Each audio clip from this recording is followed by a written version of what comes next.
खासदार ओमराजे निंबाळकर दिल्लीत दाखल झाल्याचं समजतंय। रात्री 1 वाजता खासगी विमानानं पुण्यातून ते दिल्लीला गेल्याची सूत्रांची माहिती आहे। महाराष्ट्राच्या राजकारणात सध्या मोठ्या घडामोडी घडताना दिसत आहेत।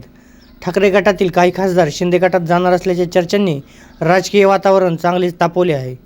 विशेष म्हणजे धाराशिवचे खासदार ओमराजे निंबाळकर यांचे नाव या चर्चेच्या केंद्रस्थानी आले आहे। गेल्या काही तासांपासून ओमराजे निंबाळकर शिंदे गटात प्रवेश करणार असल्याची चर्चा जोर धरत आहेत। अनेक माध्यमांमध्ये तसेच सोशल मीडियावर याबाबत विशेष दावे केले जात आहेत। मात्र स्वतः ओमराजे निंबाळकर यांनी या चर्चेवर प्रतिक्रिया देताना आपण दिल्ली गेलो नसल्याचा दावा हा केला आहे। मात्र TV 9शी बोलताना ओमराजे निंबाळकर यांनी आपण सध्या पुण्यात असल्याचे स्पष्ट केले आहे। तसेच तानाजी सावंत आपल्याला दिल्लीला घेऊन गेले असल्याच्या चर्चा त्यांनी फेटाळून लावल्या। मात्र सर्वात महत्त्वाच्या प्रश्नावर म्हणजेच आपण अजूनही उद्धव ठाकरे यांच्यासोबत आहात का या प्रश्नावर ओमराजे निंबाळकर यांनी थेट उत्तर देणं टाळलं आहे। त्यामुळे राजकीय चर्चांना आणखी उधाण आलं आहे। दरम्यान मंत्री तानाजी सावंत यांनी देखील या प्रकरणावर प्रतिक्रिया दिली आहे। आपण मतदारसंघाच्या कामानिमित्त दिल्लीला गेलो होतो, मात्र ओमराजे निंबाळकर यांना सोबत नेल्याच्या बातम्यांमध्ये कोणतेही तथ्य नसल्याचे त्यांनी स्पष्ट केलं।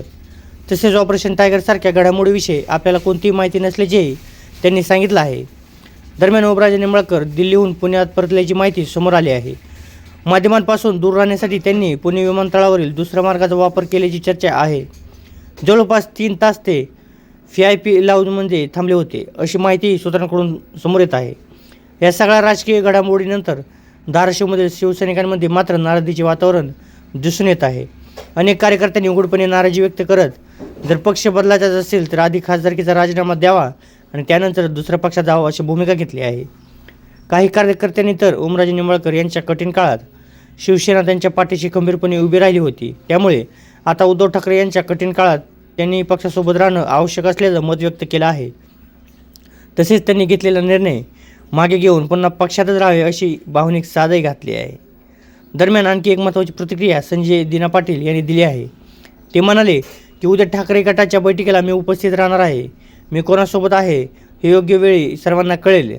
तसे याबाबत अधिक माहिती हवी असल्यास संजय राऊत आणि अरविंद सावंत यांना विचारा असेही त्यांनी स्पष्ट केले।